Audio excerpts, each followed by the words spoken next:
चीन में हत्या कर दी गई है, जिसका अभी तक पाकिस्तान उनके परिजनों को नहीं मिला है। तो ये जो शांति संवैधानिक तरीक़ा से जो आज धरना पर लोग बैठे हुए हैं, तो भारत सरकार से ही हम लोग डिमांड करते हैं जितना जल्द से जल्द हो सके हमारा नागसेन अमन का पार्थिव शरीर को उनके अभिभावक को अंतिम दर्शन के लिए दिया जाए, और जो उनकी हत्या किए गए उसकी पूर्ण रूप से उसका खुलासा हो, और जो भी इसकी हत्या में शामिल हैं उनकी फांसी की सज़ा मिले। अच्छा, शरीर आने में और भी अगर यदि विलम्ब होता है तो क्या करेंगे आगे? हम लोग सड़क से लेकर के सदन, अब इसके बाद हम लोग उग्र प्रदर्शन करेंगे।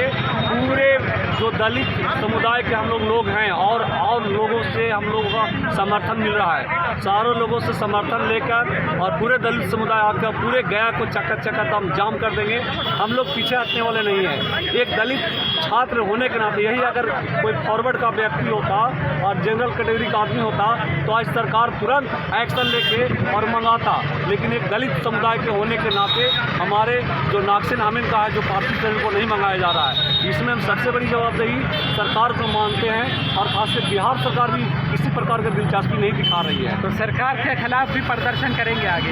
बिल्कुल। ये तो अब विदेश की बात है, चूँकि देश में नहीं हत्या हुई है, विदेश की बात है, कि सरकार नीति विदेश नीति की बात बनती है। ये विदेश मंत्री और भारत के माननीय प्रधानमंत्री दोनों जी को अमल करना चाहिए, और जल्द से जल्द जो पार्थिव शरीर है इसको मंगाना चाहिए, और जो हत्या की उसकी खुलासा होनी चाहिए। परिचय? मेरा नाम दिलीप कुमार पासवान हुआ, हम पासवान उत्थान मंच के सचिव हुए। जिला प्रशासन से भी आपने इसकी गुहार लगाया था कि जल्द से जल्द उनके शरीर उनके घर पहुँचे, तो उसके लेकर क्या मिला? कोई आश्वासन भारत सरकार ने कुछ जवाब नहीं। हम लोग सिर्फ यही कह रहे हैं, ये बयान दिया 24 घंटे का समय दे रहे हैं सरकार को, वरना आत्मदाह करने तक की बात कर रहे हैं। उनका परिवार चाइना सरकार साथ दे रही है, बिहार की गवर्नमेंट, भारत की गवर्नमेंट कुछ नहीं कर रही है। तो क्या विलम्ब होने की वजह क्या मानती हैं? कि सरकार की सरकार की क्षमा पर है, उनकी भी परवाह है। वजह क्या है? आज किसी का बच्चा कुछ हुआ होता तो क्या सरकार कोई एक्शन नहीं लेती? आज गरीब बच्चे करना पड़ेगा। 13 दिन बीत गए, जब जवाब नहीं मिला तो 10 बजे हम लोग को ये एक्शन परिचय में अलका सिंह कम्युनिस्ट पार्टी की प्रदेश। क्या कार्यक्रम आपका? हम लोग जो गया के उदय पासवान के पुत्र नागसेन अमन जो चाइना में पढ़ाई कर रहे थे, उनकी किसी तरह से हत्या कर दी गई है चीन में। अभी तक भारत सरकार लाने में असमर्थता दिखा रही है। असमर्थता का एक कारण है कि ये उदय पासवान के सुपुत्र हैं। अगर यही कोई क्षत्रिय होते, कोई स्वर्ण होते, इनके नाम के पीछे मिश्रा होता, सिंह होता, दुबे होता, मोदी होता, तो आज ये गूंगी सरकार 24 घंटे के अंदर में हत्या हुई पार्थिव शरीर को भारत लाती।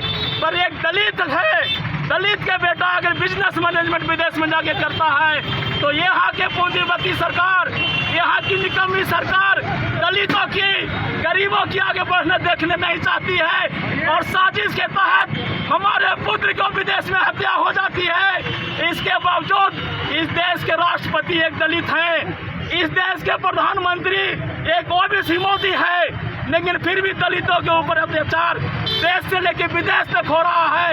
यहाँ की गूंगी सरकार, यहाँ की निकम्मी सुप्रीम कोर्ट, अगर अमीरों के लिए कुछ होता है तो एक नया नियम बनता है, और उसके लिए सुप्रीम कोर्ट रात तक खुली रहती है, पार्लियामेंट चलती है, पर एक दलित के बच्चे की हत्या होती है विदेश में साजिश के तहत। उसके बावजूद सुप्रीम कोर्ट, यहाँ के प्रधानमंत्री, यहाँ के राष्ट्रपति और यहाँ के जनप्रतिनिधि आंख बंद, कान बंद, जीभ कटा हुआ है, और एक आवाज नहीं आ रही है कि इस दलित के पुत्र के जिसकी हत्या हुई है साजिश के तहत, और उस साजिश को छिपाने के लिए भारत सरकार नहीं चाह रही है कि इसका सब भारत आए।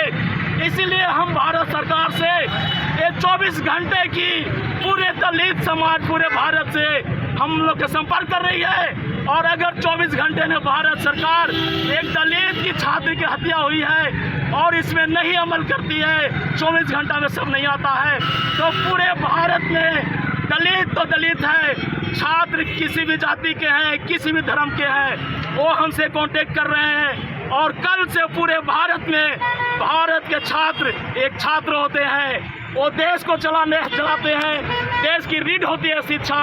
इसलिए हमारे सारे छात्र किसी धर्म से नहीं जुड़े हुए हैं, वो एक देश के छात्र हैं। और उन्होंने कह रहा है कि अगर आज सरकार नहीं बताती है तो कल पूरे देश में छात्र आंदोलन होगा। और अगर भारत सरकार नहीं जगी तो हमारे स्टूडेंट उग्रता पर उतरेंगे। और भारत सरकार की विदेशों में जितनी तौहीनी होगी उसकी तो अलग बात है। पीड़ित परिवार कल यूनो में लिख के देगी जनरल सेक्रेटरी को, संयुक्त राष्ट्र में हम लोग फैक्स करेंगे, ईमेल करेंगे, भारत सरकार की साजिश को खुलासा करेंगे कि क्यों एक दलित के बच्चे के साजिश के तहत हत्या हुई है और उसके बाद भारत सरकार गूंगी बहरी अंधी हो चुकी है। इसकी हम लोग कल लिखित रूप में यूनो में संयुक्त राष्ट्र में ईमेल करेंगे, फैक्स करेंगे और भारत सरकार की मंशा को जाहिर करेंगे। भारत की नाकामी सरकार के चेहरा हम यूनो में संयुक्त राष्ट्र अमेरिका में रखेंगे। और नागसेन अमन जो उदय पासवान के पुत्र हैं उसकी हक को हम लोग लड़ेंगे और भारत सरकार के घुटने टेकने पड़ेंगे। और वो 24 घंटे के अंदर में नहीं दे तो इनकी हम यूनो में जाएंगे, संयुक्त राष्ट्र में जाएंगे और देश में एक बहुत बड़ी क्रांति होगी दलितों की, छात्रों की और अन्य धर्मों के लोगों की। क्योंकि वो मेरा बेटा नहीं था, वो पूरे देश का बेटा है, एक छात्र है। इसलिए पूरे भारत से हमारे पास फोन आ रहे हैं, कॉल आ रहे हैं कि सर आप इजाज़त दीजिए, हम लोग हर विश्वविद्यालय में, हर स्कूल में आंदोलन करेंगे सरकार के खिलाफ और भारत सरकार को गिराएंगे, नई सरकार बनाएंगे अगर नहीं सोने के खिलाफ। संजय जायसवाल ने आप जो बीजेपी के सांसद है वो भी, उनसे भी कुछ बात हुई थी, वहाँ उनसे क्या संजय जायसवाल हो चाहे देश के प्रधानमंत्री हो, उन लोगों को क्या मंशा है हमारे पास को लिखित रूप में नहीं देते हैं, न मेरे घर पर आए हैं। इसलिए क्योंकि मेरे बेटे को साजिश की तहत हत्या हुई है, उसकी मामूली हत्या नहीं है, साजिश है भारत सरकार की। अगर साजिश नहीं होती तो भारत सरकार पार्थिव शव लाने में असमर्थता क्यों दिखा रही है। हमें यह शक हो रहा है कि सिर्फ हत्या नहीं, साजिश तहत हत्या है, एक दलित को पुत्र की हत्या किया गया है। अगर नहीं है साजिश तो भारत सरकार क्यों अब तक चुप बैठी हुई है। उनको क्यों नहीं पता है कि सवलाया जाए। वो चाहते हैं कि हम देरी करें, बात को दबाएं, लेकिन ये दलित परिवार पूरे भारत के दलितों से जुड़ा हुआ है। शिक्षित परिवार किसी भी समाज का हो उससे जुड़े हुए हैं हम। और हम यूनो में भी बात करेंगे, कल संयुक्त राष्ट्र में बात रखेंगे। हमारे इस प्रति धोखा हो रहा भारत सरकार की ओर से। ये प्रदर्शन को भी जारी रखेंगे। ये तो शुरू हुआ है, ये हम लोग का आग्रह है। अगर 24 घंटे में भारत सरकार सबको लाने में विफलता दिखाती है तो पूरे भारत में छात्र आंदोलन होगा, दलित आंदोलन होगा, छात्र आंदोलन होगा। सिर्फ एक होगा, सरकार गिराओ, सरकार गिराओ, सरकार गिराओ। मैं एक छात्र हूँ, छात्र के नाते मैं ये धरना में शामिल हूँ, मैं छात्र हूँ।